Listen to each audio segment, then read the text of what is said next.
Good evening and welcome to Conversations with Crystal. I am your hostess, Crystal. Thank you for joining me again this evening for another fabulous guest. Tonight's guest is a man who is a multi-instrumentalist. He is also a teacher of music and a really, really kind, gentle person. I'd like to introduce to you Bob Meredith. Hi, Bob. How are you going today? Very well, Crystal. Thank you very much for having me. What you've got is a great initiative, by the way. Great interviews with George, Ray, Scotty that I've listened to so far. I guess I can say I'm honoured to be amongst such illustrious company. No worries, Bob. You totally deserve it, that's for sure. Thank you. Yeah, you've worked hard. Now, I've known you for a few years, and when I first met you, it was at Jam out at the Carousel. Yeah, that's right. Yeah, and, you know, I probably didn't know too much back then, and I'd cut you guys off at one solo, and you were so nice to me in explaining that we kind of only get going on the first part of the solo, but we really let it rip on the second part. So I kind of had to learn not to jump in and cut you guys off. So, and I'll tell you, because you were so kind, that's the reason I chose you as my guitar teacher. Oh, okay, thank you. Because I knew at that moment that you were someone who had a bit of patience and knew how to talk to people. Yeah, well, I think people that don't work with strong improvising musicians don't understand how important it is for the musician to be able to tell a story through their solo. And a good musician will actually develop it. Like I'm in the habit of, when I play with people and it's their turn to solo, I'm in the habit of saying, take 3 times through, so that the first time you can kind of introduce your ideas. The second time you can develop it a little bit, and maybe the third time, if you're that kind of player, you can really build it up to a peak and then bring it back down at the right time. So 3 is a magic number for me for soloists. Yeah, fair enough, yeah. But I guess, you know, unless a singer isn't aware of it, then they're not going to know. And so the way you presented that idea to me was quite good. And it's funny because these days I watch and there's a lot of singers that don't actually know the guitarist should have a solo or that they're going to go for more than one go, and yeah, they all come in at the wrong time, which it's you know, easy to do, I guess, but unless you've been told, then you don't know. So anyway, yeah. I guess under the pressure of performance, even if people intended to do that, sometimes they may be a bit nervous, thinking that they're going to miss their cue to come back in for the vocals, so they tend to come in early or cut somebody off. I mean, you've got to take, you know, you've got to be polite about that thing and forgiving, you know, because not everybody, as you say, realises how important that is to the overall interest of a band. Absolutely, and you know, it's all the parts make the band, not just the singer or not just the drummer or whatever. It's everybody as a sum of a whole. Exactly. You know, so anyway, thank you very much. And so now I've mentioned that you're a guitar teacher. So how long have you been teaching for, Bob? Well over 40 years for a living. That's pretty good. And in that time, I estimate that I've given at least 80,000 private lessons. Oh, my goodness. You're very busy and very patient. I've learned a couple of things over those 80,000 lessons. Yeah, that's for sure. Who would you say, or not who or what, but what age would you say is the oldest person that you have taught? 80. 80? Mm-hmm. Fair income. Yeah, and she was doing very well until she had to go down and help with a relative down the coast. And she was actually doing very well, yeah. And that's fantastic. Making great progress. I'm not a great believer in the idea that you can't learn as you get older. Most of my adults, and I mainly teach adults, most of my adults have really good focus, and they get just as good a result as the kids. because they've got more focus and they kind of know that if they put the time and effort in, they'll get a result. Whereas a kid hasn't had that life experience that lets them know that whatever they do, they will get back sooner or later. So the adults are easier to teach in so much as they're prepared to do the hard yards to get a result. The kids are a little bit harder in so much as you've got to keep them amused along the way. Yes. Good luck with that. I've got plenty of strategies for that. Yeah, yeah. And what would be the youngest person that you have taught? In the past, I've kind of tried kids out at about 5 or 6, but I really believe when you get down to that age, it's probably better that they have a good musical experience with, say, an early childhood practitioner rather than a music lesson. The most important thing is that if you do take them at that very young age, in fact, the parent has to sit in on the lesson, learn the lesson, and then give that lesson every afternoon with the child for just a few minutes. If they can't get involved, I won't take them on. My normal cutoff is about 8 years of age. I think they have the physical skills and the attention span at about 8 to do very, very well. But there are teachers who specialise in those very young kids, and the Suzuki method was designed for those very young children as well. And I always say to people, go to an early childhood or find somebody who teaches Suzuki method if you want to start your child at a much younger age. Right. And would you like to tell the listeners what the Suzuki method is? Now, I can stand to be corrected on this, but basically Dr. Suzuki basically said, look, you learn language at your mother's knee. Mm-hmm. Why wouldn't you learn music the same way?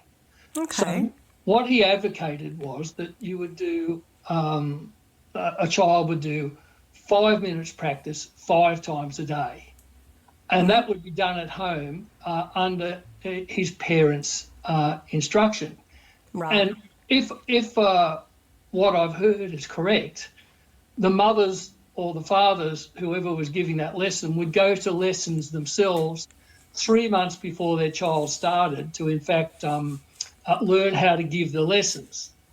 And then what would happen is they would supervise the practice every day. Mm-hmm. And I think that's the way you do it. You keep it fun, you keep it short, but you have to be very actively involved. And I think that was a good philosophy. And so on. I don't know that people in Western societies will do that. The Japanese certainly took to it very, very well. That's more their culture, isn't it? And they take it a little bit more seriously, and they're quite enthusiastic about learning themselves so that they can give the lessons. We live in such a busy society that not everybody in Australia and Western cultures have the time to do that. And I say, well, if you want to get your money's worth for your kiddie's progress, you kind of need to do that. And that's why I don't take them much below 8. You can't take a 5-year-old and shut them in a room by themselves, nor an 8-year-old, nor a 12-year-old. Kids need their time managed. So you have to be a pretty active participant in your kids' music lessons if you want to start them at a younger age. Absolutely. And what have you found? What instrument have people been most interested in learning? It's mainly guitar and ukulele. I think they're great social instruments. You can take them anywhere. Taking the grand piano up to your grandmother's place in Newcastle is yeah. So those instruments, they're also cheap instruments to start on. So that for $150 you can get a nice sounding nylon string guitar for your first guitar, or $100 for a ukulele. Whereas a saxophone is like an $1,800 investment first up. That's right, yes. So they're the most popular instruments, I think, simply because they're cheaper and they're more portable, and you can sing and play with them. Yeah. As you said, they're great social instruments. Totally. Yeah. Good point. So, Bob, what are the instruments that you can play, and do you teach all of the instruments that you can play? My main instruments are guitar, bass, saxophone, mandolin, and ukulele. I do teach some keyboard as a hobby instrument, and I've had lessons on violin or trumpet, but I wouldn't be good enough to give lessons on those. Just enough that I've got a working knowledge of the instrument. Absolutely. I have heard that violin is notoriously hard to play. It's what I call a 3-year instrument. It takes about 3 years to get to the point where you sound like you can almost play. Without it sounding like a poor cat in a bag. Yeah. And trumpet's a little bit the same, It takes a while to sound good on trumpet. Yes. So, Bob, talking about, children and how young they were, how young were you when you first started playing or having lessons? I started playing at about 13, got lessons straight away with a very good teacher, learned to read music and play rhythm guitar at first, and then later on I branched out to continue with lead guitar and bass. By the time I was 14, I was in a band. Oh, really? That's so cool. Yeah, playing at weddings and parties because all of us were too young to play in pubs and clubs. Yeah. Right? So we used to play at weddings and parties. And we used to play all the hits of the day as instrumentals. So whatever was on the radio, we'd buy the sheet music, practice it, and we would play the hits of the day as instrumentals because none of us sung. Right. And the keyboard player's dad came to us one day and he said, "You guys want to earn some money?" We said, "Keep talking." Who needs money? We're musicians. Nah, we don't need money. Yeah. And the keyboard player, his dad, Thurston, he was a squeeze box player. And he used to play at all of these old-time dances around the Camden, MacArthur area. And he said, "Learn all of this stuff and you guys will clean up because you've got all the modern stuff happening and so on." But, 50 years ago or more, Camden was like 40 years behind the times even then. Absolutely. So they did all of these old-time dances like barn dances and gypsy taps and pride of errands and quick steps and all of this kind of stuff. And they all had their specific songs, tempos, time signatures for that kind of music. So he had all the music and coached us in playing this stuff. And we did, in fact, clean up. We were working 2 nights a week, That's fantastic. As young fellas, that's awesome. We were reading stuff that was in 9/8 and 6/8 and 2/4 and 3/4 at a pretty early age, and learning to play some jazz stuff for wedding breakfast instrumentals and various other things like that. So it was an incredible first experience, I have to say. Yeah, it certainly sounds like it. Now, at that point in time, could you read sheet music? Yeah. Or only the chords above? No. We were all reading the Little Black Ants, Yeah. notation, as well as chord charts and everything else. So that held us all in good stead. We were all getting lessons from very good teachers at the time. I think that's what accelerated our progress. That's fantastic. And how important do you think it is that people have some working knowledge of being able to read sheet music and, that kind of thing?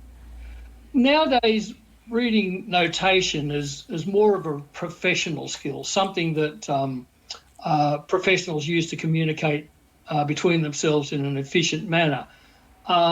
Learning to read notation is not as important as developing good skills in, if we're talking about guitar here, the ability to read a chord chart, follow a chord chart accurately, play in time well, and learn all the stylistic skills that go with different kinds of music. I think that's more important than reading the actual dots, but because there's so much to do on guitar.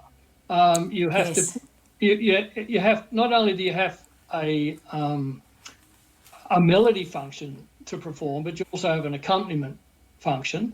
And then you've got these stylistic differences. That can take people a couple of years just to get around to being able to play rhythm guitar effectively over a variety of styles. George spent a fair amount of time talking about the importance of rhythm in his podcast interview, and I thoroughly agree with that. And so on. He sounds like a guy I'd like to jam with. He fully understands the concept of listening, having a good sense of rhythm, being able to keep your place in the music. So I teach all my students to read chord charts 100% accurately, so that if they do want to move on to something slightly more professional, they've already got those skills in place. Later on, I'll teach them to read notation. If they become advanced enough to the point where notation becomes important, I start teaching them to read notation. I don't spend much time on tablature. I believe that's not a very effective way of teaching people to play. That's a good viewpoint. Very good. So we were talking about George Regardus, correct? Yeah. Yes, just so the viewers know that they can go and have a look at his podcast as well. So you were very young, and what made you want to play guitar? It was the guitar player that I actually formed the band with when I was 13, 14. He left primary school a few years beforehand, and I met him in high school. And he'd been having lessons for quite a few years, and what had happened was he started playing some songs in the music room in front of me, and of course my eyes went the size of saucers, and I said, I got to learn to make that noise. And my mother played piano and guitar and sung, so it was kind of in the family, you know. Oh, beautiful. Yeah, and but he recommended his teacher, and so we were both learning off the same teacher, and that really helped a lot with the progress of the band as well. Right. So you've just mentioned about your mum, and she played piano and sung. Did you say guitar? I'm sorry. Yeah. So she would have been a main influence for you, really, having that music around you, you know, from nappies. Yeah, definitely. Poor mum, she used to drive me out to the gigs that I was doing when I'm 13 and 14 and sit out there in the car and wait till the gig was finished, you know, and drive me back home. You know, she was very dedicated. Well, she was, and that's very supportive too. You don't always get parents that are that supportive, so you're quite lucky. And you know, hugs to your mum. What a beautiful woman. And so, did she get paid for performing? No, she was just a social player and so on. But she was actually very adept on piano and kind of sung a folk style on guitar and vocals. Right. So apart from your mum and your friend that in the band and the teachers, what was your earliest musical influence? You know, like bands and stuff like that. My first teacher, I suppose, was a great influence, of course, Rod Brockbank, who I eventually formed a music school with in Liverpool, and we had that partnership going for over 35 years. Oh, truly. And what was that? That was the School of Guitar Technology. Okay, I remember hearing about that. And I believe that Rod is still teaching and he's in his 80s. How fabulous is that? Fantastic. That's fabulous. So long, you know, it would be awesome if we could still be playing and teaching and stuff at that age, wouldn't it? Absolutely. Like, the earliest influences were probably George Goller, the Australian jazz guitar player, and Don Andrews, Australian jazz player. Of course, the Shadows, which is the kind of stuff that our little band started off playing. And for me, later on, blues players like Tommy Bolan, who eventually ended up in Deep Purple, and so on. And guys like blues players like Johnny Winter. They were the earlier influences. Then later on, as I got more heavily into jazz, bands like Weather Report, artists like Ralph Towner on acoustic, John McLaughlin, Al Di Meolo, for instance, were very much acoustic influences as well. And the blues influences were other people like Robin Ford and Larry Carlton and Santana and quite a few other people along the way, more than I can remember. Yes, of course, because there's so much great music out there, so many great artists. It's a real treat to the ears, isn't it, to find one and explore what they've produced. Yeah, I'm still doing it. Yeah. Well, you never stop learning, I believe. You never, ever stop learning, that's for sure. So your first band that you played with, what was their name? Did you guys have a name? We did. We were called the Mystiques. And I hope Philip and Lindsay and Paul, the drummer, he's moved to Queensland, but Philip was a local and Lindsay was a local. Lindsay has had a band for 30 years playing around the district, and someone called Style with a guitarist singer called Graham Rideout, who was one of our contemporaries or peers at school, and so on. And him and after my little band with them broke up and we all went our separate ways, Lindsay had a duo with him for over 30 years, and they used to play around the restaurants in Campbelltown quite frequently. A lot of people would know them. How fantastic is that? So how long were the band together for? Probably only till I left school at 16 or 17, and then I kept getting lessons off a variety of teachers after that, had bands of my own, playing rock and blues and all the rest of it while I was continuing my jazz studies. And I had numerous bands in that time, as well as jamming a lot, and I continued with my jazz studies, and played everything ranging from country to jazz fusion to funk, classic rock, whatever. So by the time I was 20, I actually had enough skills to turn professional. Right, that's awesome. And is that around the time you started teaching as well? Pretty much so, although I'd been teaching for a couple of years before that. I found that I had a knack of explaining things to people in a way that made it easy for them and whatnot. So, yes, you do. Yes, you do. Oh, good. Thank you. I'm glad you got something out of it. So by the time I was 20, I quit my day job and started playing and teaching full-time for a living. And I would do things like I would do a lot of freelancing as well, because I could read, because I could play in a modern style as well as play all of this old stuff. I got a lot of freelance work. Right. Basically a hired gun. Somebody's guitar player would be sick, couldn't make it, whatever. I'd just turn up and play for them. And in those days, you could go through the Musicians Union Agency. And what they did was I'd say ring up on a Monday morning and say, hi, Lynn, it's Bob here. I'm looking for a gig for the weekend. And she'd say, leave it with me. And she'd ring me back Wednesday or something or other and say, yep, you're at, Rudy Hill RSL. You're filling in for the guitar player there. You'll back 3 acts and play some dance music with the band. The band leader is Fred Nurk. Wear a monkey suit and it's worth $200.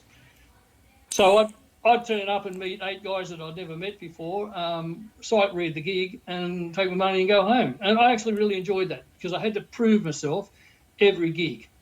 It sounds like it. Did you have any prior knowledge ever of what the set list was? No. What had happened in those days is artists carried professionally written charts for each instrument for every song that they did.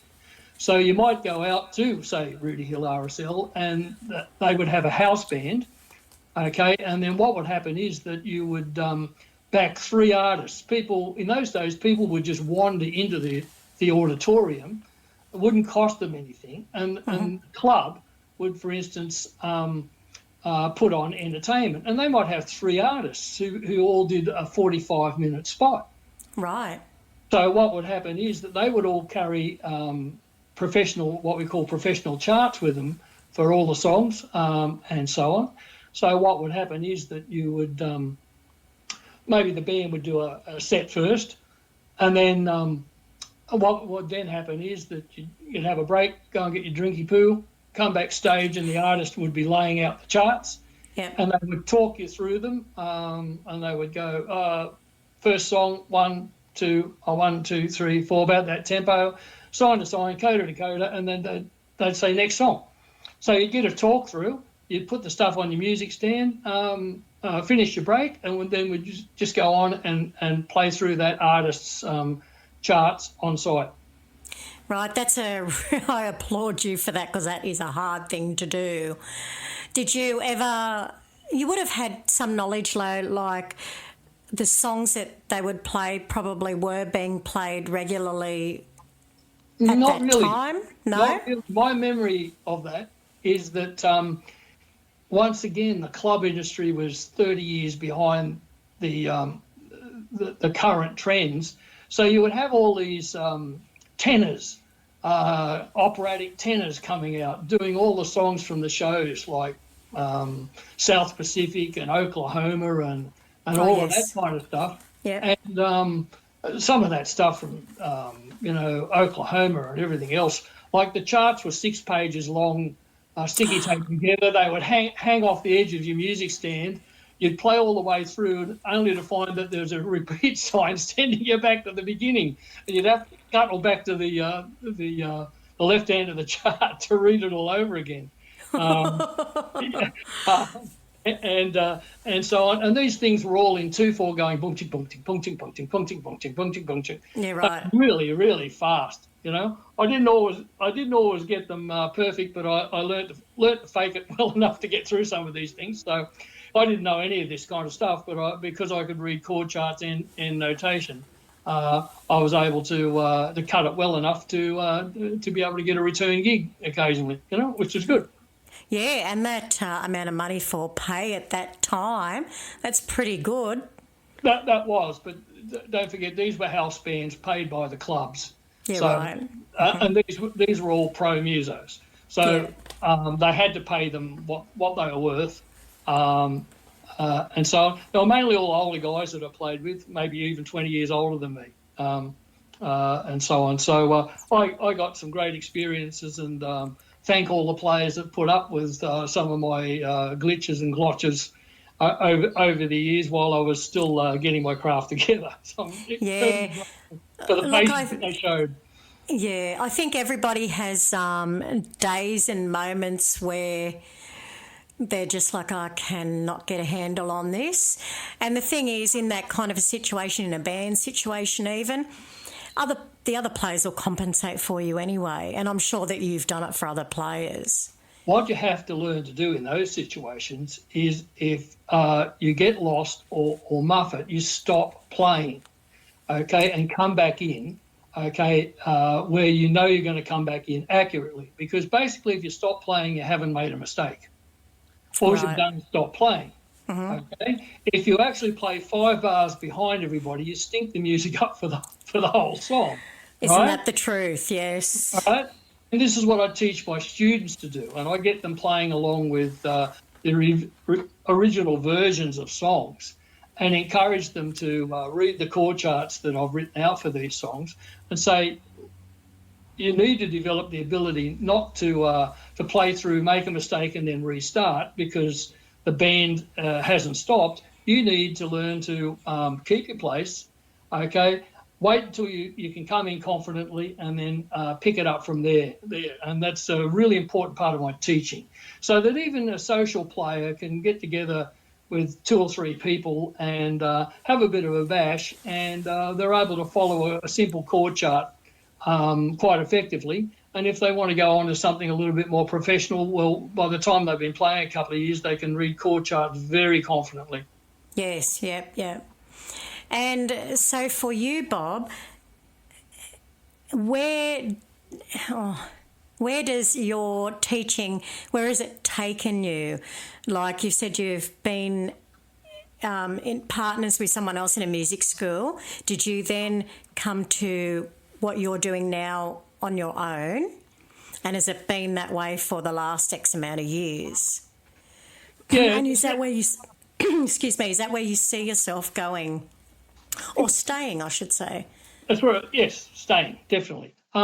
What happened was, for about 35 years, we had the School of Guitar Technology, my business partner Rod and I, and so on.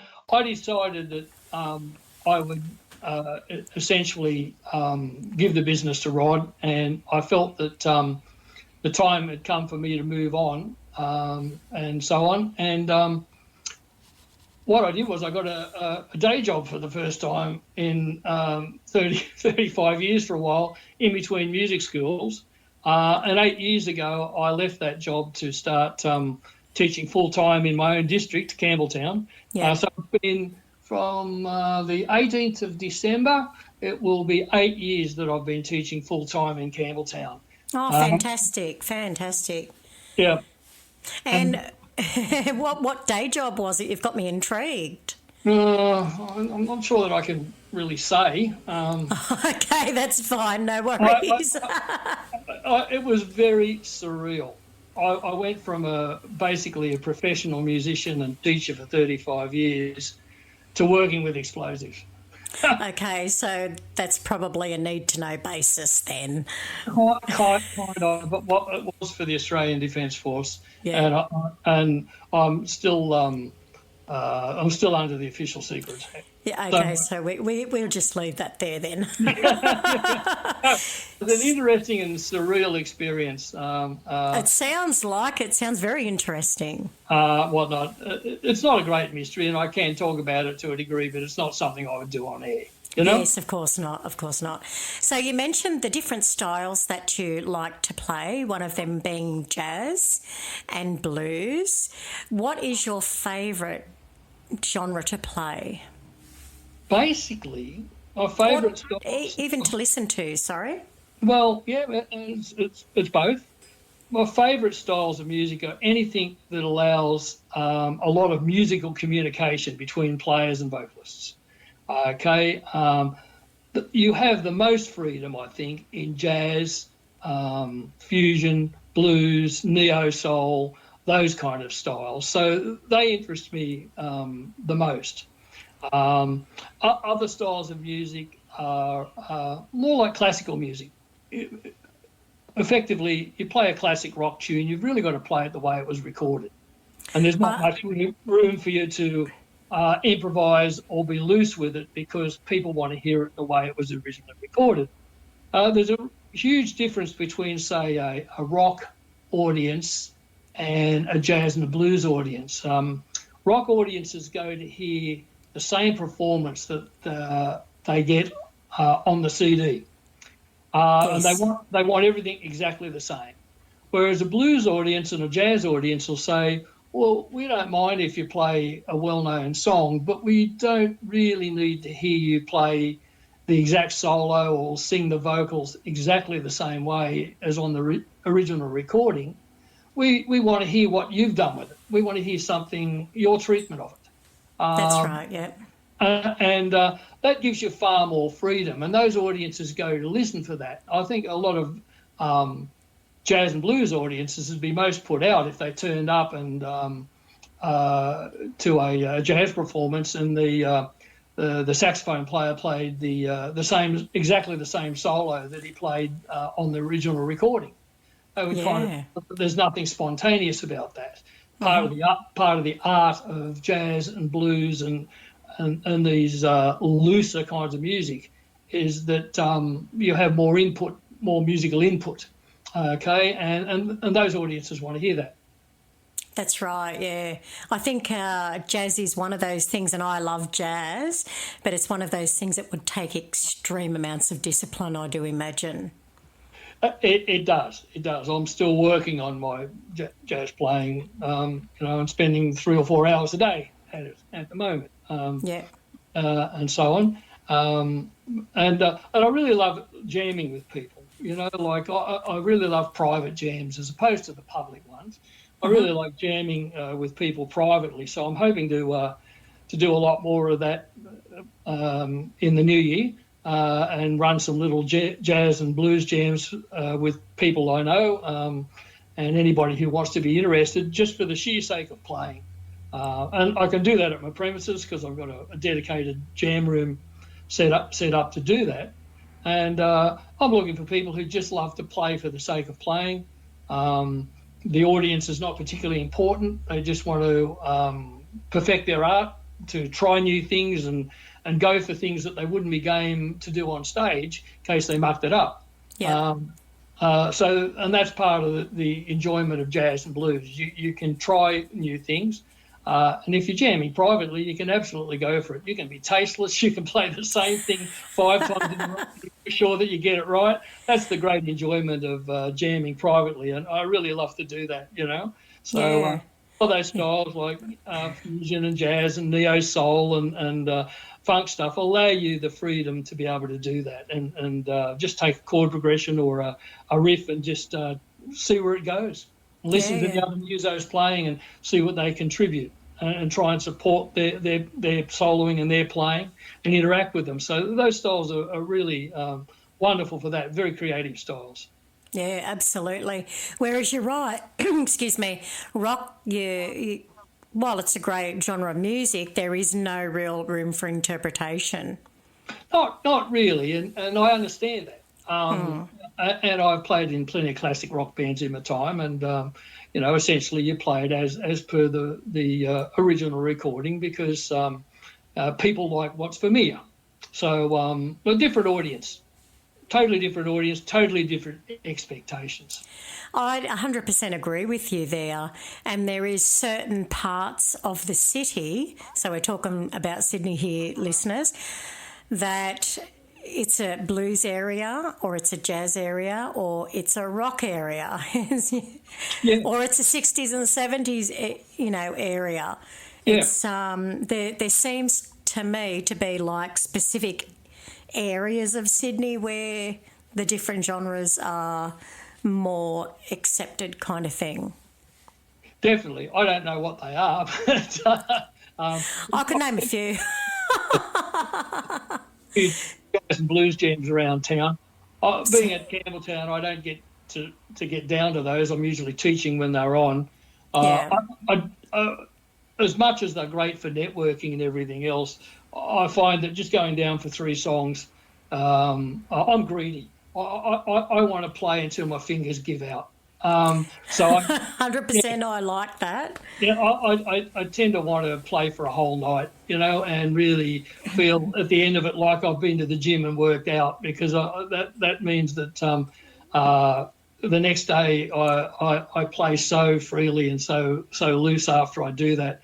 The more of that you can do, the better. You really need to be under the pump to help develop that. So unfortunately, just the 3 songs, that you might get down at some of these jams are not enough. Yeah, no, look, it's a great structure that they've got.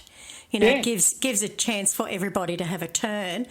But that was what I said too the very first time I sang at a jam was, no, I want to stay up here for more than 3 songs. I'm just like getting warmed up. Yeah. But obviously everybody's got to have a go, and there's nothing wrong with that, of course. So I think, sorry to interrupt, I think they're a great thing, and kudos absolutely to the people that run them and so on, because they do it for the love of it. Nobody's making very much money, if at all, out of it. So good on all the people that are running those kind of things. I think it's extremely valuable way of developing some skills. There's also a few meet-up groups around town that are doing this, but they're more in a private jam situation at rehearsal studios. Okay.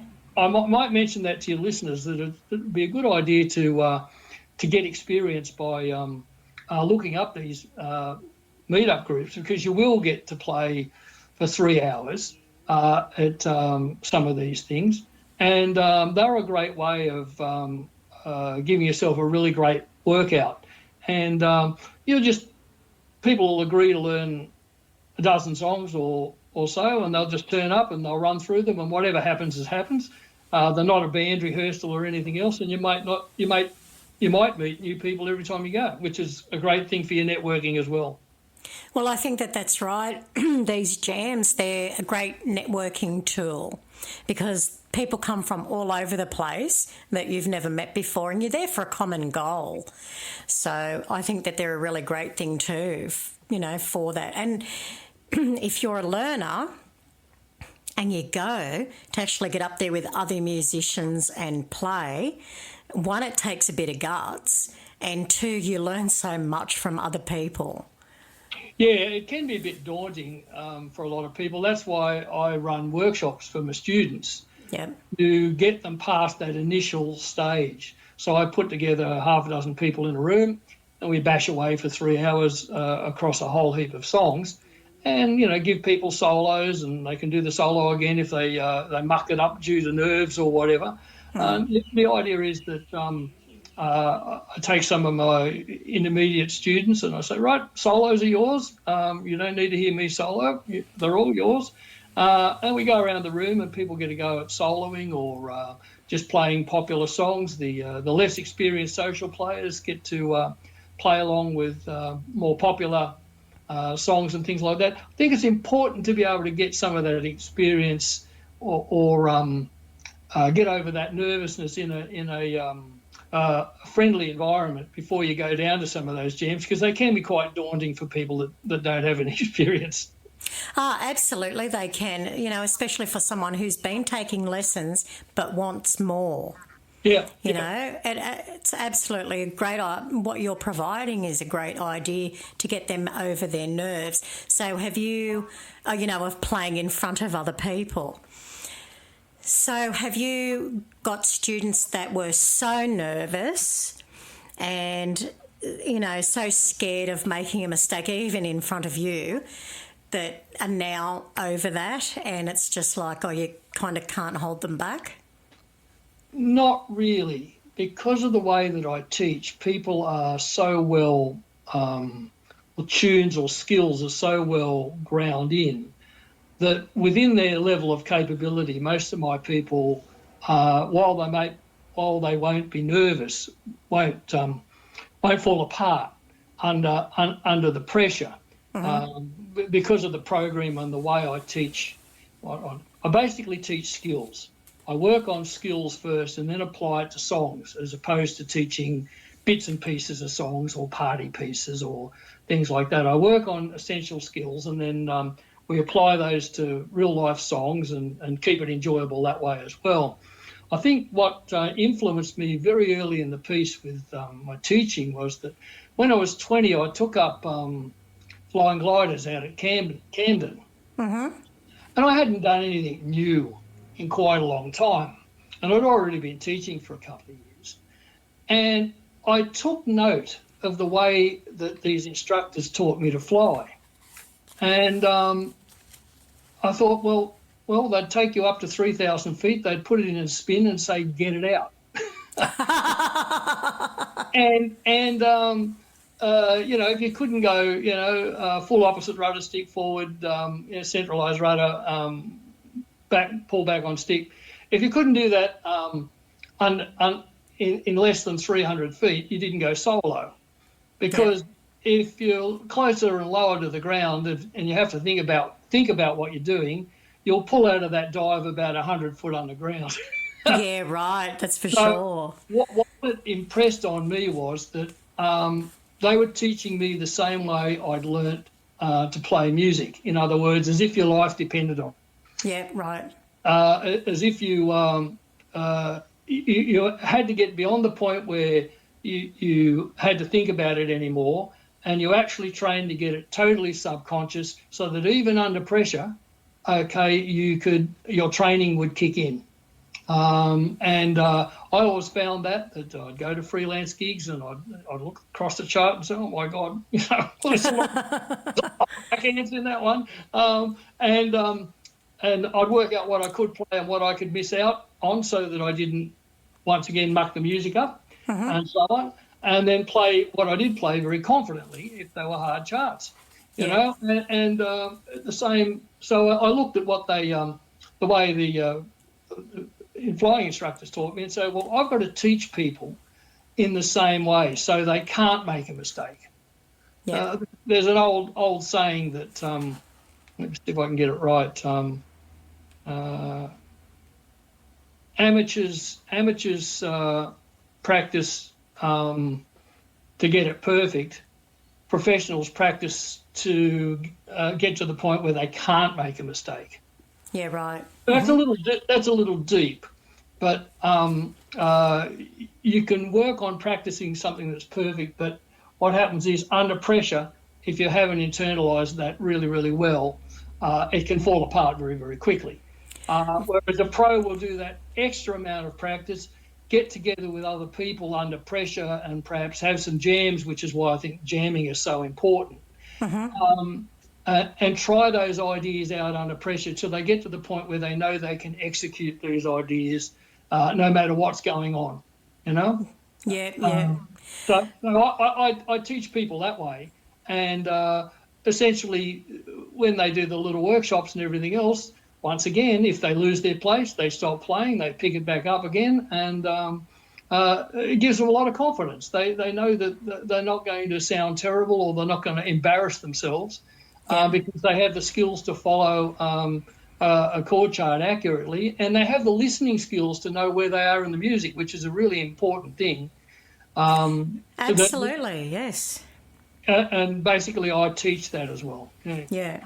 Well, that's fantastic, and I know you are a good teacher, Bob. Thank you. I can vouch for you. Now, I know that you write a lot of music and record a lot of music, and I have some tracks here. And would you like to tell us a little bit about, we'll do one at a time. So the first one I believe that we're going to listen to is Aardvark's Delight. Would you like to tell the listeners a little bit how that evolved and became what it is? Yes, it's an acoustic piece, and it was kind of influenced by a player that I really love, an acoustic guitar player called Ralph Towner.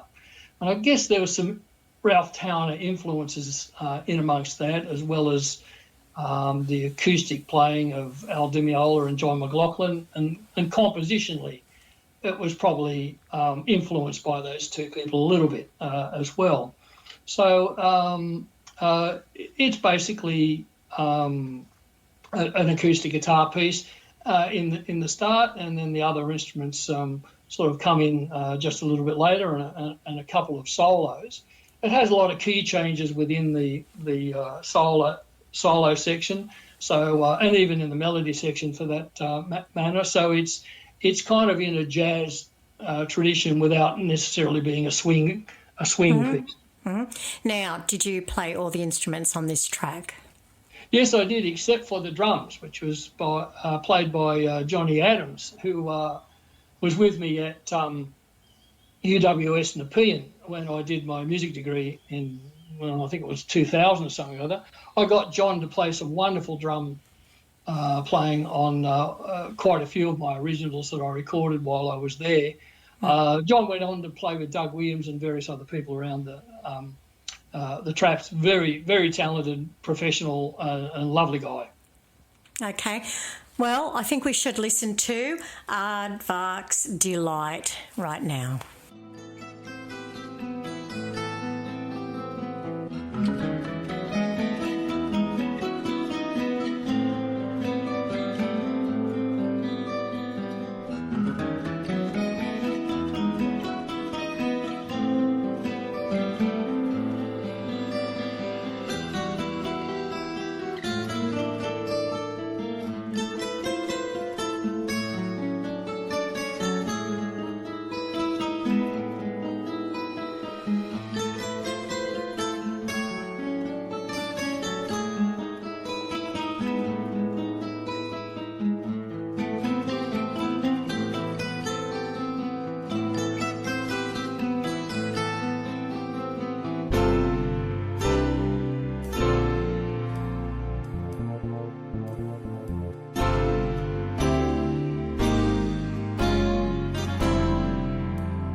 That is a very beautiful piece there, Bob. Well done. Thank you. It's a cut-down version of the original. The full versions are on my Reverb Nation site, but I thought for radio airplay, it's these are longer pieces. So if anybody's interested, they can go to the links that you provide, usually at the bottom of your podcast. Yes, absolutely, and you'll give me all those links directly, I imagine.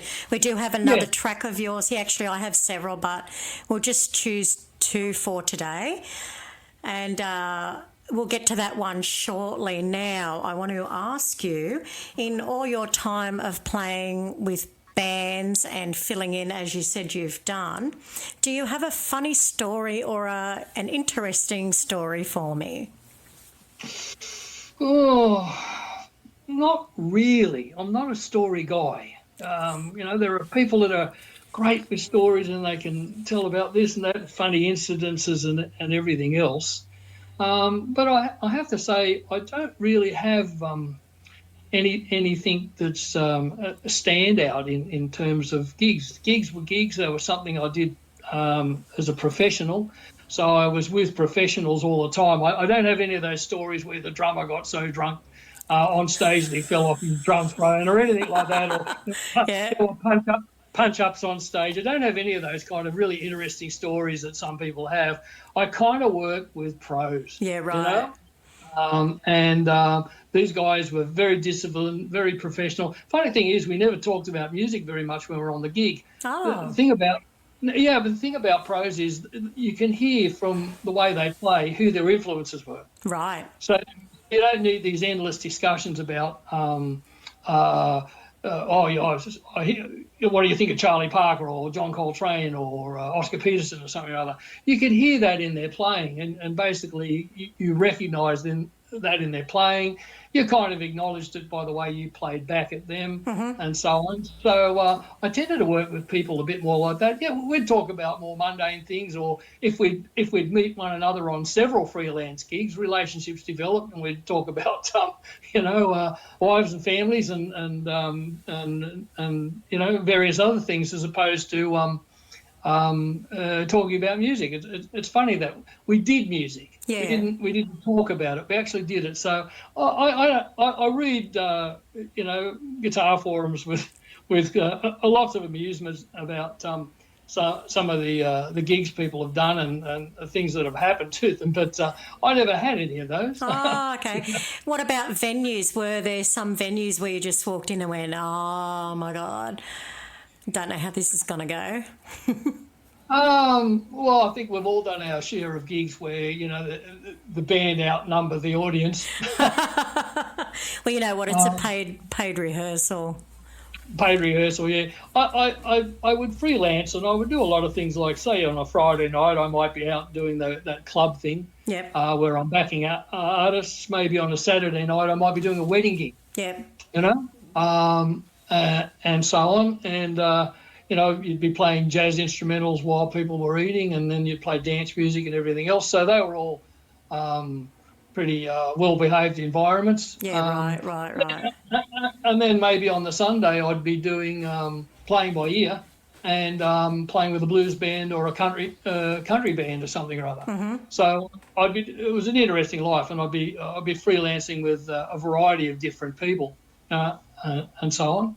So these were all more professional environments, so I kind of missed out on the interesting stories. No worries. Well, that's interesting too, though. And the worst of the dives, Yeah. Yes.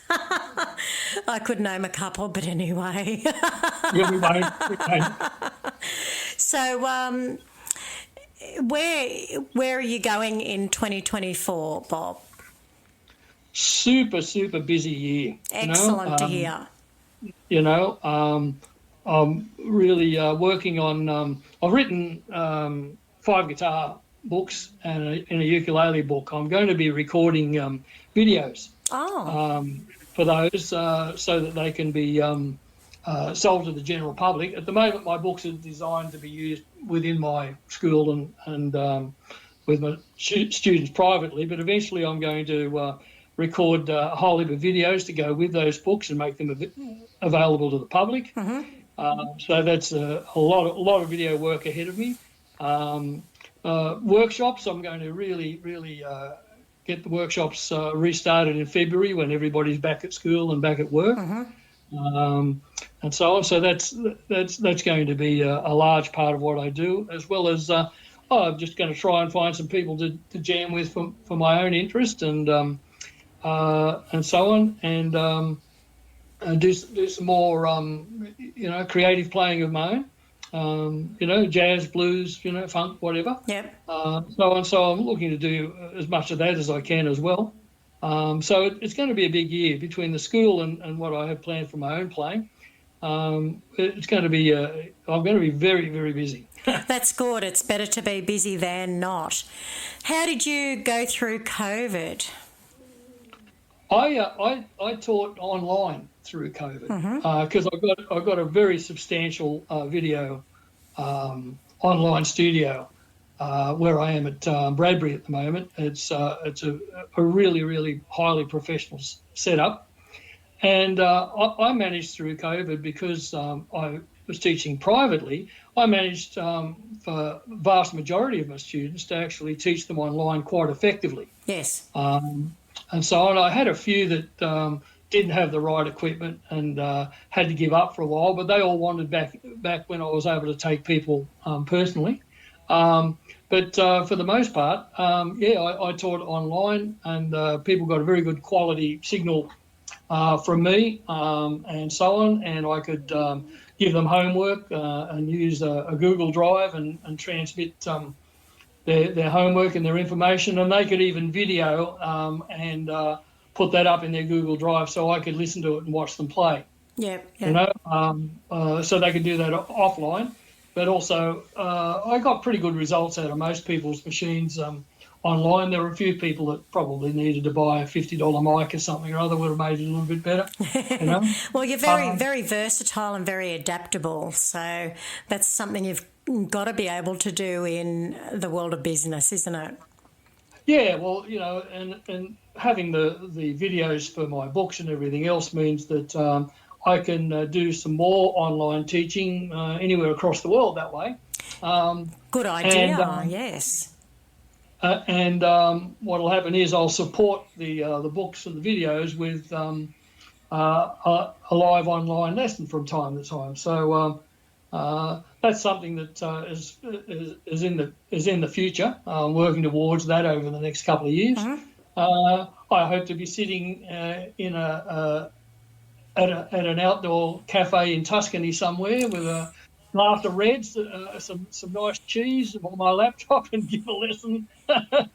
Well, that'd be very good, wouldn't it? That'd be awesome to do. So, Bob, what is the best live act you've ever seen or show? Oh, there's been a lot of them, but I would have to say that one of the greatest bands I ever saw was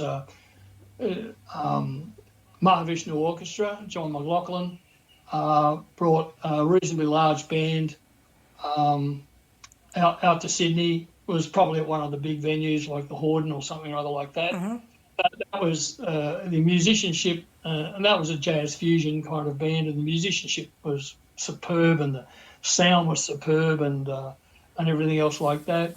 I went and saw Ralph Towner. I think he was at the Basement, and saw Ralph Towner, and that was absolutely mind-blowing, and that was just solo.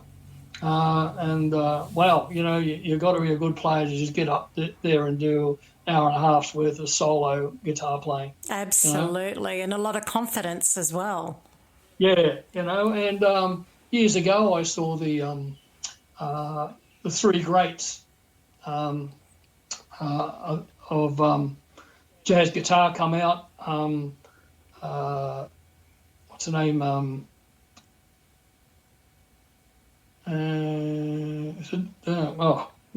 Barney Kessel, Herb Ellis, and I think might have been Jim Hall. I'm not sure the third guy. They came out and basically played as a trio, and it was pretty standard, straight up kind of swing and bebop jazz. Yep. And that was a truly memorable concert, and then what happens is that John McLaughlin, Al Di Meola, and Paco de Lucia came out, and they played acoustically. Wow. And they did a very similar thing, except that there was much more of a acoustic Spanish base about what they did, and they were big influences on some of my writing as well, and so on. So they were some of the most memorable ones that I've seen. I'm sure there are many others, but they were the ones that I remember as being particularly great. Well, that's fantastic. I like it when people have experience of different kinds of music than I know and what most people know, because then it gives them the incentive to go and, you know, Google and look up these people. So that's fantastic. I think now is the time. We were talking about influences to you. So we should go to one of your other originals, and this one's called Eaten by Snakes. Now, how did that come about?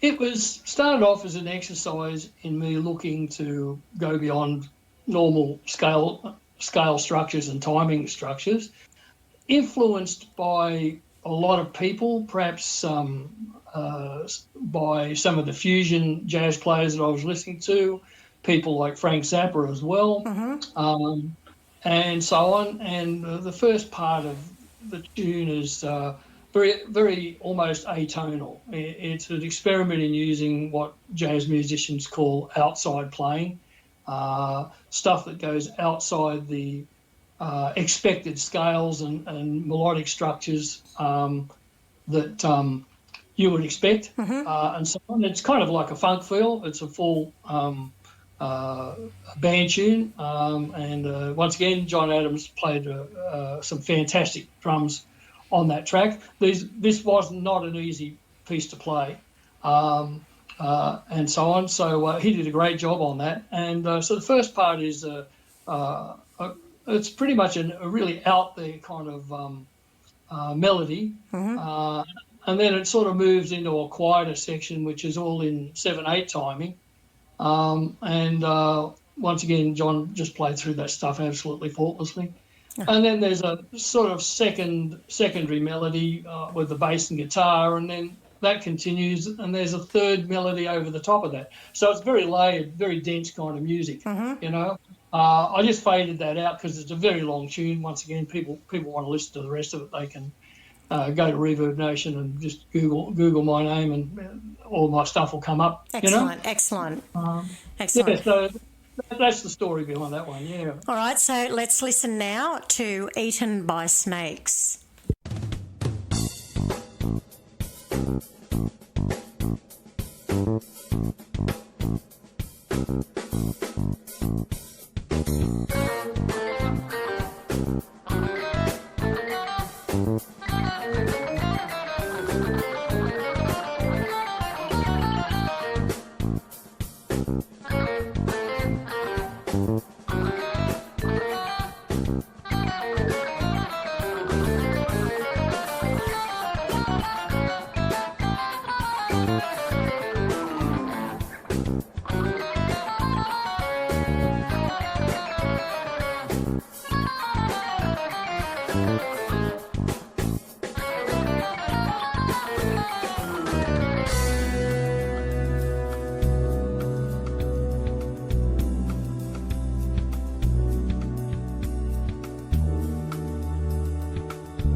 Well, Bob, I've got to say that was an excellent piece of music, and as you said, very, very deep.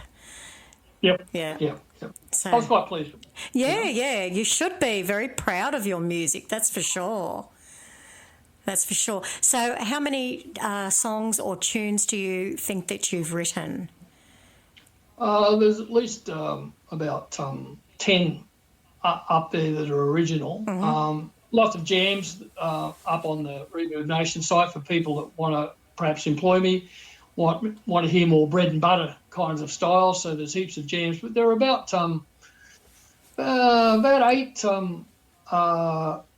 jazz fusion style things, and there are probably another half a dozen classical style pieces that I wrote while I was at the uni course. Mm-hmm. These were 20th century classical style pieces for the most part, and it was part of what we did. Part of that course was really, really great because it dealt with 20th century classical music, which I really, really love. Bartok, Stravinsky, those kind of people, Debussy, Baresi, all of those kind of Schoenberg, Albenberg, all of those kind of modern 20th century composers were the people that I really spent a lot of time listening to, even in my early days in my 20s. Right. And so on. So when I saw that course was available and they were doing that kind of music, I enrolled in that degree course and so on. And it was really, really great. It was extra exposure to a lot of artists and composers that I wasn't aware of. Yeah, absolutely. One question there, Bob. How long did it take you to, say you picked a piece of music, or say you pick a piece of music, not where you are hired to go and play for the night, but say you found a piece of music and you went, I really want to learn to play that and play it well. How long does it take you to chart that out or to understand what the different parts of that melody are and to be able to play it proficiently? Well, it really depends on the complexity. The problem is that I tend to listen to pretty complex stuff. That stuff you can't necessarily play or learn or play very quickly. Mm-hmm. So why not? For average pop pieces and everything else, I can basically transcribe them as they play and scribble down the chords as they're playing, sometimes without having an instrument in my hand. I can hear what the chord sequences are. Other stuff that's more advanced, I'll have a very strong idea, but I'll have to go through and pick an instrument up, test a few things out and so on. And then if the melodies are quite complex, sometimes I've actually got to work and whatnot. So sometimes it could take up to a month if we're talking about very complex jazz bebop melodies. Yep. It takes a fair amount of physical skill to be able to play those well and play them reliably and smoothly. So I can spend a month on something like playing these melodies to the point where even if I've got the music to these melodies, I might have to spend at least a month practicing until I get to the point where you're proficient. They're proficient, particularly if they're fast.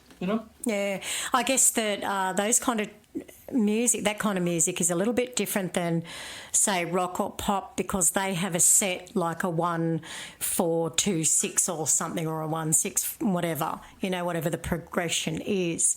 So that's right. Yeah, so it'd be a little bit, I can imagine it'd be a little bit harder to learn. Or not harder as such, that would not be the word. take a little bit more concentration. Yeah, that's right. I mean, a lot of standard jazz stuff does work to kind of formulas that jazz musicians learn to recognise very quickly. Of course, yeah. And so on. But the minute you get something that's a little bit out of kilter to the rest of the jazz world, your ears have got to grow again. Yes.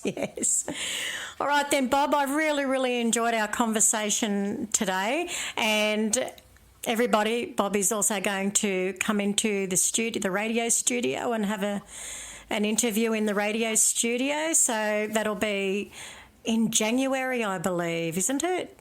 Yeah, I think so. 17th, I think we so schedule that one for. I'll try and have some amusing, interesting gig experiences. That'd be awesome, but not necessary. Maybe I can start a fight with the drummer on stage or something or other. I'm sure that wouldn't be too hard to do. Just touch his cymbals. Just move them. Give them a mark on my cymbal. I think they're very precious about their cymbals and their... Oh, what's the other one that they bring? They always want to bring a certain... Oh, I don't even know what it's called. They're very precious about it, however. One of the drums, I don't know. A snare, they're snare drums, that's it. A snare drum, yeah. It's a vintage 1920s snare drum or something or other, cost them more than the whole kit. Yeah, don't look at it and don't breathe on it. No, don't look at it. Everybody loves drummers. A little bit like Spinal Tap, don't even look at them. Yes. Yeah, you can't even look at this guitar, That's it. So, Bob, the name of your music school is what for the listeners? I go locally by Campbelltown Guitar Lessons because it's most relevant to the district that I play in. My broader international business name is EBS Music Education Services, which will be involved in the selling of my books and videos and various other things as well. EBS does stand for Eaten by Snakes. Yep. And so on. So, so I mainly run those two. MacArthur Guitar Lessons is another business name I've registered, mainly to let people know about my workshops. Of course, and so on. So, but Campbelltown Guitar Lessons, if you just type that into Google, bang, up it comes. Yeah, and people can most easily find you on Facebook under Bob Meredith and also under MacArthur or Campbelltown Guitar Lessons. Absolutely. Yeah, fantastic. Well, Bob, and we'll also get all your links and put them in the description of this show so that people can easily click on those and get to where they want to contact you. Many thanks for that. It's been really enjoyable and great questions. And we didn't have any dead air. What a wonderful thing. It is, isn't it? Thank you very much, Bob, and I will catch up with you around the traps. I will see you around the traps. Ciao. Ciao. That was Bob Meredith from the Campbelltown MacArthur Music School and Eaten by Snakes Music Education, and an all-round great guy, great guitarist and awesome teacher.